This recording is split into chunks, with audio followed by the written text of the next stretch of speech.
Армысына соғылдым. Иә, жаңа жыл басталды, жылан жылы кірді. Жаймен өз күшіне еніп жатыр. 29 наурызға дейін, ескіше ергеуге дейін ай тұтылу кіре берісі дейді.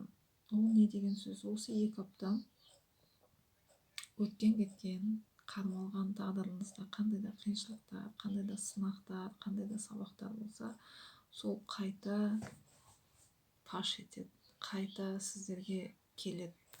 1 жыл болсын, 10 жыл болсын, қандай да бір сабақтардан өте алмаған болсаңыздар, қандай да бір сынақтардан өте алмаған болсаңыздар, сол қайтадан амандасып кеп қалуы мүмкін. Соған дайын болыңыздар. Не істейсіздер?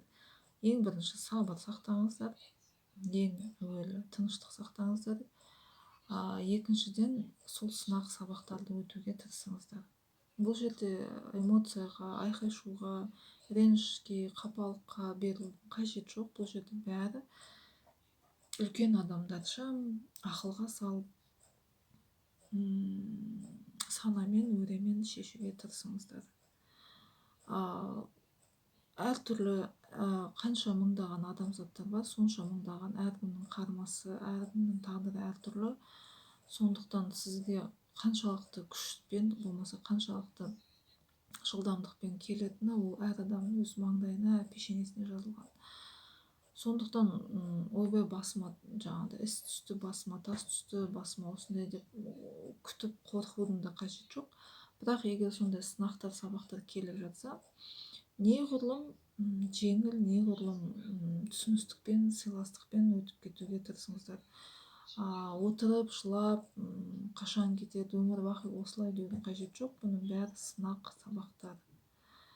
Мүмкін біреуді баламен сынар, мүмкін біреуді байлықпен сынар, мүмкін біреуді денсаулықпен сынар, мүмкін біреуді таршылық, жоқшылықпен сынар, мүмкін біреуді керісінше бақытпен сынар.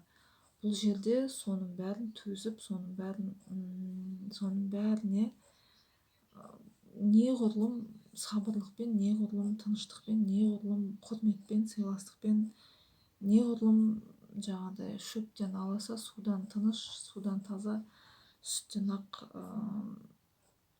сондай қалпыда, сондай деммен қабыл алып, сондай бір қалыпты содан өтіп кетсеңіздер, бар тілеуім де сол, аман есен содан шығып, аман есен